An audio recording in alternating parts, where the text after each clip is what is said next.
Okay, so moving on.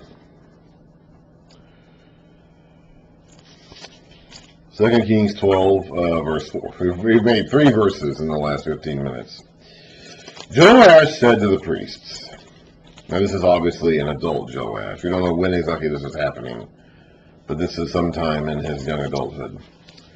Joash said to the priests, collect all the money that is brought as sacred offerings to the temple of the Lord, the money collected in the census, the money received from personal vows, and the money brought voluntarily to the temple.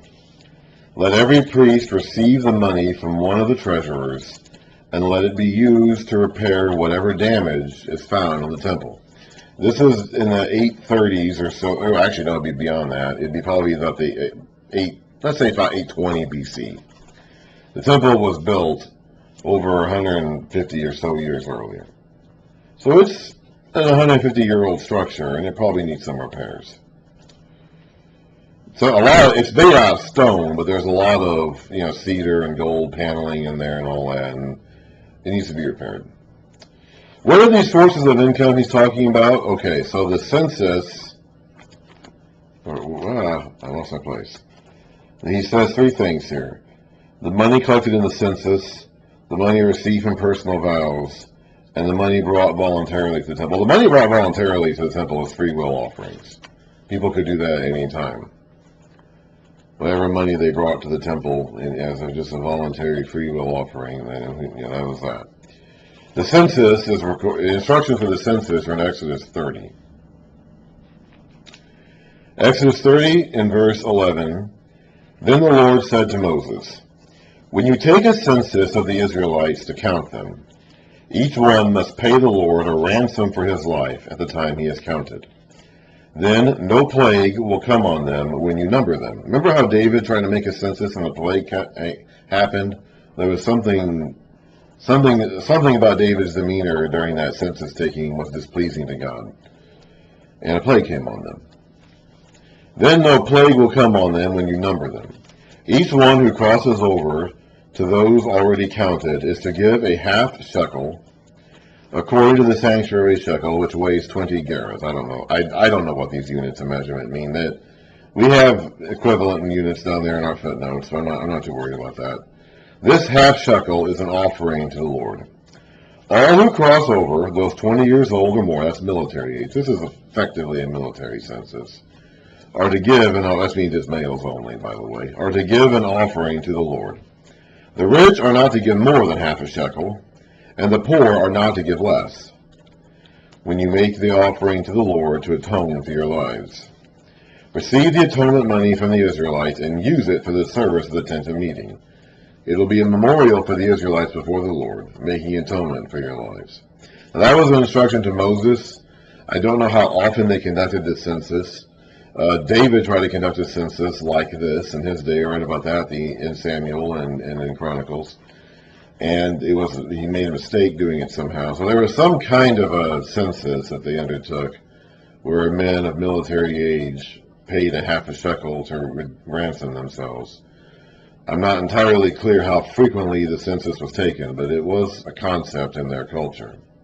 So the next source of money is,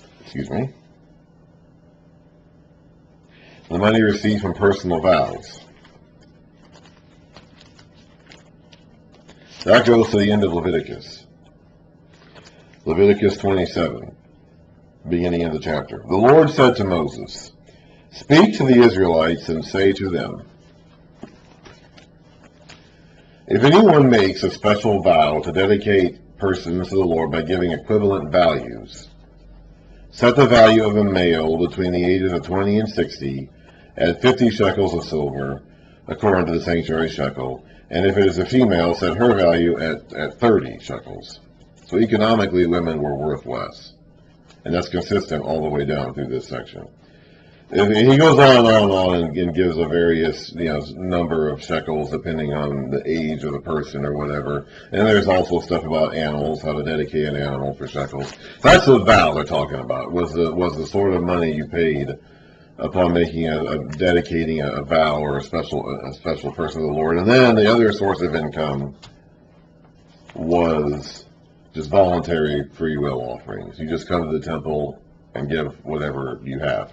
That's what that widow was doing that Jesus talked about in Luke, where she puts in the copper coins. And, Jesus said that she gave more than anyone else could. That was a free will offering. Just whatever she has, she put in there. So that's what he's saying, to take this money, which is supposed to be used in the service of the tabernacle, or now the temple of the Lord, to repair the temple. But, this is verse 6 now. But by the 23rd year of King Joash, Joash became king at 7, so he's now 30 or so. The priests still had not repaired the temple, so he obviously told them to do this sometime before that. So sometime when he was in it. So I don't know how much longer before that. It doesn't say when he first gave these instructions. It does say now, by the time he's 30, they weren't following the instructions. It doesn't say how much farther before that he gave them the instructions. The priests still had not repaired the temple. Therefore King Joash summoned Jehoiada the priest and the other priests and asked them, "Why aren't you repairing the damage done to the temple? Take no more money from your treasuries, but hand it over for repairing the temple." He might be thinking that they're taking the money and just keeping it. Now Jehoiada is portrayed very positively in these chapters. So it doesn't seem like Jehoiada is robbing God by taking the money and pocketing it. Probably Jehoiada, we'll find out he's really old. Probably Jehoiada is so old he just doesn't have the energy to do this. He doesn't have the energy to embark on a major physical reconstruction project. So therefore he's not taking the initiative, and the other priests might not be either. Maybe they are pocketing. I don't think Jehoiada is pocketing the money because he's portrayed so positively here. It seems like if he was stealing the money, he wouldn't be portrayed that way. The other priests might be, and he might not have the physical energy necessary to get up to fixing the temple. I don't know. At any rate, it doesn't say, the text itself, neither here nor in Chronicles, the text itself doesn't say why they hadn't gotten around to doing it yet. They just hadn't. This is yet another one of those instances where we get the what but not the why. We get the what of Scripture but not the why. Therefore King Joash summoned Jehoiada the priest and the other priests and asked them, "Why aren't you repairing the damage done to the temple?" He doesn't wait for an answer. That's a good question. The question is asked here. I mean, the question is right there. Why aren't you? But we don't get an answer. So take no more money from your treasuries, but hand it over for repairing the temple. The priests agreed they would not collect any more money from the people, so apparently they were just taking the money, and that they would not repair the temple themselves. Jehoiada the priest took a chest and bored a hole in its lid. He placed it beside the altar on the right side as one enters the temple of the Lord. The priests who guarded that's going to be like their offering plate. We have offering baskets or offering plates these days. They have an offering chest. The priests who guard the entrance put into the chest all the money that was brought to the temple of the Lord. Whenever they saw there was a large amount of money in the chest, the royal secretary and the high priest came. We'll find out in 2 Chronicles it's actually the high priest's deputy. Counted the money that had been brought into the temple of the Lord and put it into bags. So apparently the chest was kept closed and probably locked at all times, except for when they counted it and put it in bags. When the amount had been determined, they gave the money to the men appointed to supervise the work on the temple. With it they paid those who worked in the temple of the Lord, the carpenters and builders, the masons and stonecutters. They purchased timber and dressed stone for the repair of the temple of the Lord, and met all the other expenses of restoring the temple. The money brought into the temple was not spent for making silver basins, wick trimmers, sprinkling bowls, trumpets, or any other articles of gold or silver for the temple of the Lord. Now we'll find out in Chronicles that the leftover money was used for that.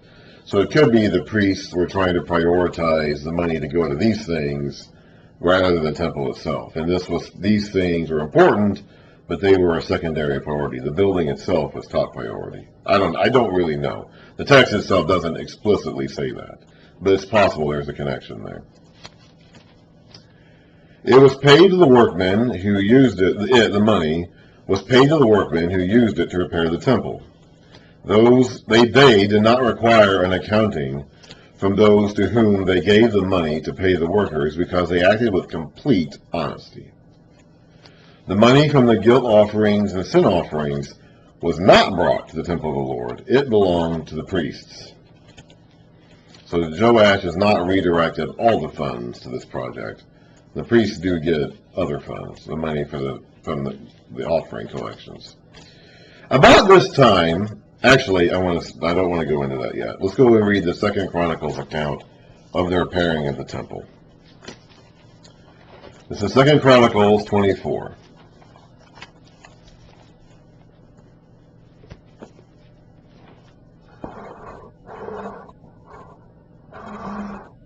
Yeah. Joash was 7 years old when he became king, and he reigned in Jerusalem 40 years. His mother's name was Ziblah. She was from Beersheba. The mothers are often mentioned in these sections. As I said earlier, the queen mother was a very powerful position. In fact, it was the most powerful position available to a female, being the mother of the king. Being simply the wife of the king was not that big of a deal. The king had lots of wives. He could have been his favorite wife. But the most powerful position available to a woman in this day and time was to be the mother of the king. So they are often mentioned in these accounts of the kings. Joash did what was right in the eyes of the Lord all the years of Jehoiada the priest. Jehoiada chose 2 wives for him, and he had sons and daughters. So we no longer have just one member of the royal line left alive. We are now repopulating the royal line to give us some wiggle room in case we have a war or an invasion or a massacre again. For a while there, it was pretty dire. We had one member of the seed line left, and that kid was just an infant at first. So if that kid had died, that goes all the way back to the seed promise of Genesis 3. Okay? That goes all the way back. If that kid had died, we would have been in serious trouble. God would not have been able to finish his promise and deliver his promise on the seed of the woman, the bruising serpent's head, because the seed line would have been stopped. But now he's grown to maturity. He has 2 wives, and they have borne him sons and daughters. So we are no longer in quite as much danger of the seed line going extinct as we were a little while ago. Sometime later, so after he's grown and had sons and daughters, Joash decided to restore the temple of the Lord. We know he's in his 20s when he did this, because when he's 30, it still hasn't been done. He called together the priests and Levites and said to them, Go to the towns of Judah and collect the money due annually from all Israel. That's what we just got done reading, is where those sources of money were coming from. So I guess the census was annual. We didn't really read that in the instructions about the census in Moses, but I guess they interpreted that to mean they should offer that annually, I guess. To repair the temple of the Lord your God, do it now. But the Levites did not act at once. They were slow. Therefore the king summoned Jehoiada the chief priest and said to him, Why haven't you required the Levites to bring in from Judah and Jerusalem the tax imposed by Moses, the servant of the Lord, and by the assembly of Israel for the tent of the testimony? No, we don't know. It's like we don't know. He doesn't answer the question. He asked the question, but the answer isn't given. Now the sons of that wicked woman Athaliah had broken into the temple of God, and had even used its sacred objects for the Baals. Some translations attribute that line there to part of the quotation of the king to Jehoiada. This is one of those examples where, because the original text didn't have periods or commas or quotation marks or paragraphs or line breaks or things like that, there's some ambiguity in some cases about where the dialogue ends and begins. You can find some translations that will actually attribute verse 7 to being a line from the king to Jehoiada the priest, and this translation is its own separate thing. Just keep that in mind. The original text didn't have the formatting that we had today, so some of those things are more ambiguous, especially since we're 3,000 plus years removed from the writing of these texts or these events happening. and we don't have immediate knowledge of the situation like they may have had at one time when they first wrote it down. At the king's command, a chest was made and placed outside at the gate of the temple of the Lord. A proclamation was then issued in Judah and Jerusalem that they should bring to the Lord the tax that Moses, the servant of God, had required of Israel in the desert. So they're not going around from town to town and collecting the people's money from door to door. They're telling the people to come to the temple and offer the tax that way. All the officials and all the people brought their contributions gladly, dropping them into the chest until it was full. Whenever the chest was brought in by the Levites and the king's officials, and they saw that there was a large amount of money, the royal secretary and the officer of the chief priest, so it wasn't the priest himself, it was his officer or deputy, would come and empty the chest and carry it back to its place. They did this regularly and collected a great amount of money. The king and Jehoiada gave it to the men who carried out the work required to the temple of the Lord. They hired masons and carpenters to restore the Lord's temple, and also workers in iron and bronze to repair the temple. The men in charge of the work were diligent, and their pairs progressed under them. They rebuilt the temple of God according to its original design and reinforced it. When they had finished, they brought the rest of the money to the king from Jehoiada, and with that, this is the leftover money, they made articles for the Lord's temple, articles for the service and for the burnt offerings, and also dishes and other objects of gold and silver. As long as Jehoiada lived, burnt offerings were presented continually in the temple of the Lord. Now Jehoiada was old and full of years, and he died at the age of 130. That's very old for this point in time. We haven't read about someone living that long for quite a long time. People these days were not living much, beyond our regular lifespans today. So if he's 130, like that goes back to not really all the way to the patriarchal age, but pretty close. Joseph was 110. Moses was 120. Some of those guys until the beginning, until the Moses' era would get to Caleb, was 85 and he was still spry as a chicken, ready to go out there and fight. So they were still living to 100 or so back in the days they first came into the land, but even that was 500 plus years ago now, 600 years ago actually. So 130 years is a lot in this day. It's a lot, period, but it's a lot in this day and time because their ages at this point weren't any longer than our ages today. So he was really blessed. The Lord was keeping him around. I guess God knew that Joash was going to fall away as soon as Jehoiada died. So he was keeping him around for quite a while. He died at the age of 130. He was buried with the kings in the city of David. He was buried with the kings. He was given a kingly burial. This guy was very highly thought of because of the good he had done in Israel for God and his temple.